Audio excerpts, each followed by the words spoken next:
A very good day to you and welcome to News Across Nigeria. I'm Olumide Macaulay. On today's program, police tighten security ahead of the Sallah celebrations.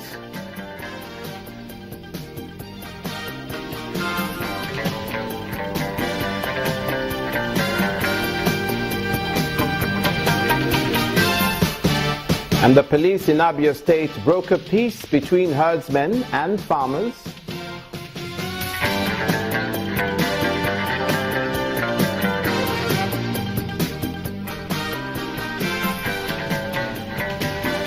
While the Imo State's government ends the crisis between the NSCDC and Ipman.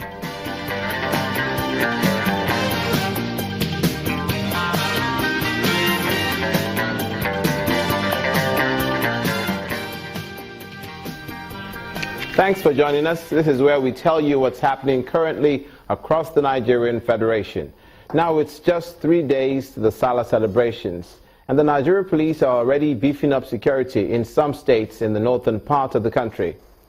Take the north-central state of Kaduna, where officers have been deployed to strategic areas, including places of worship, while in Bauchi State, northeast Nigeria, the police are in partnership with other security agencies to carry out regular patrols of notorious spots. Elsewhere, the Police Eminent People's Forum has been formed in Cross River State with an appeal from members that more should be done to stop militancy in the creeks. Residents of Kaduna State, north-central Nigeria, are looking forward to a hitch-free Sallah as the police have deployed security operatives across the state.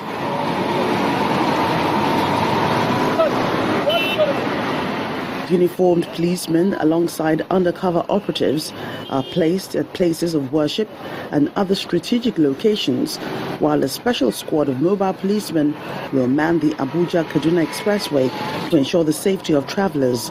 We want to assure the good people of Kaduna State of the readiness of the command to promptly respond to distress calls whenever there is need for that. And we are also ready to decisively deal with any person or group of persons who may in any way attempt to disrupt the peaceful atmosphere of the state. In Bauchi State, northeast Nigeria, the police are also not taking any chances. Visibility policing, constant raids of black spots, foot and vehicle patrols and partnership with other security agencies are in place. Already the State Police Command says it has arrested over 68 persons suspected of belonging to a gang of kidnappers. Snap operations were equally carried after coordinated technical intelligence in notorious criminal strongholds in Toro, Ganjua and the Ningi local government areas of the state. Remarkable success were recorded. Down south, members of the Cross River State Eminent People's Forum are appealing to the police to deploy more patrol vehicles across the state to check activities of suspected militants in the creeks. The aim of the forum is to interact with members of the public. We know their problems, we know where we are failing on our own duties, and we'll take adjustment. During the inauguration of the group in Calabar, the state capital, the State Police Commissioner gave an assurance that the command will do all it can to secure lives and property, but explains that the people still have a role to play to help curb violence. Meanwhile, the Federal Road Safety Commission is deploying over 10,000 officers and marshals for the Sallah Special Patrol. At a news conference in Abuja, the Corps Marshal, Mr. Abuboye Oyeyemi, explained that between January and August 2016, the Corps has recorded over 5,000 road crashes, which has led to over 3,000 deaths. He added that the Corps is employing awareness campaigns to ensure compliance with traffic regulations during the Sallah celebration. The Corps relocated its key management staff, which I've mentioned earlier on, to the field, and that is expected to improve on patrol activities, advocacy, enlightenment, and education. We have so far deployed about 10,000 officers and marshals to cover these three key activities, which is expected to end after the Sallah celebrations. And also, I need to let you know that the Corps is currently confronted with regards to the Eid Kabir Festival. And for 2015 Sallah, which I briefed you, we recorded 94 crashes and 767 people were involved, out of which 44 died. And we believe 312 were injured. They were rescued alive. Within the same period, 8,004 offenders were apprehended. We have recorded 5,953 crashes involving 39,119 people, out of which we lost unfortunately 3,203. 33 people died, and 17,189 were rescued alive. And within the same period, a total of 5,707 crashes, that is for this year now, and is a kind of reduction of 4.13%, just slightly less by 2.3%, which is still commendable. We've been able to tame it, even though we have some critical VIP crashes. Away from the Sallah celebrations to the election in Edo State, which would have held on Saturday the 10th, but now it has been postponed. And the two leading parties in the Edo State governorship election have been reacting to that postponement to September the 28th. The electoral umpire did indeed postpone it yesterday, citing security concerns based on advice from the DSS and the police. The announcement was made in Benin City, the state capital, by INEC's National Commissioner for Voter Education and Publicity. Our political correspondent, Shehu Kimbaloye, reports. Uncertainty rents the air. Less than 3 days to the Edo governorship election.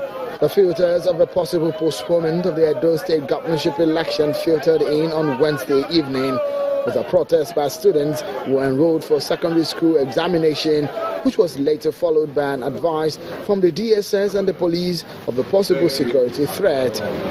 And at about midday of Thursday, INEC top officials rising from a crucial meeting came out with a statement, and this one, that of authority. We have come out with a decision to go ahead with the gubernatorial elections in Edo State on September 10th, 2016. By Thursday evening, the situation has become more confusing. In a dramatic twist, the commission made a U-turn. Going back on its earlier stance, the election will no longer hold as planned. At about 6 p.m. today, the Commission received official communication from the police and DSS, drawing its attention to the need to postpone the Edo governorship elections. Such a postponement, the communication indicated, is necessary in view of threats of terrorist activities in Edo and other states of the Federation. And there is a new date. Electoral officials, including ad-hoc staff and other stakeholders, has decided to reschedule the Edo governorship elections to Wednesday, 28th September 2016. Swiftly, politicians are reacting. The political parties are speaking. We must rescue democracy. Democracy is under serious threat with what we are witnessing today in Edo State. The issue of safety of lives and property must, in my opinion, supersede political aspiration. The civil society too has a huge role in the exercise. They also bear their minds on the ongoing. We're very disappointed. This is very sad for Nigeria's democracy, that you would have the independence of the Electoral Commission being compromised by executive bodies in Nigeria for whatever reason. New date due to security threat. Decision day for the people of Edo State is not here just yet. But certainly, the people will have their chance to elect their next governor. And when that happens, a free, fair and violent-free poll cannot then be negotiable. Shehu Kimbaloye, Channels Television News. You're watching news across Nigeria. When we come back, statisticians talk about the finer points of data gathering, and we have a policy analyst who will share his views on the economic recession Nigerian states are currently faced with. Please stay with us.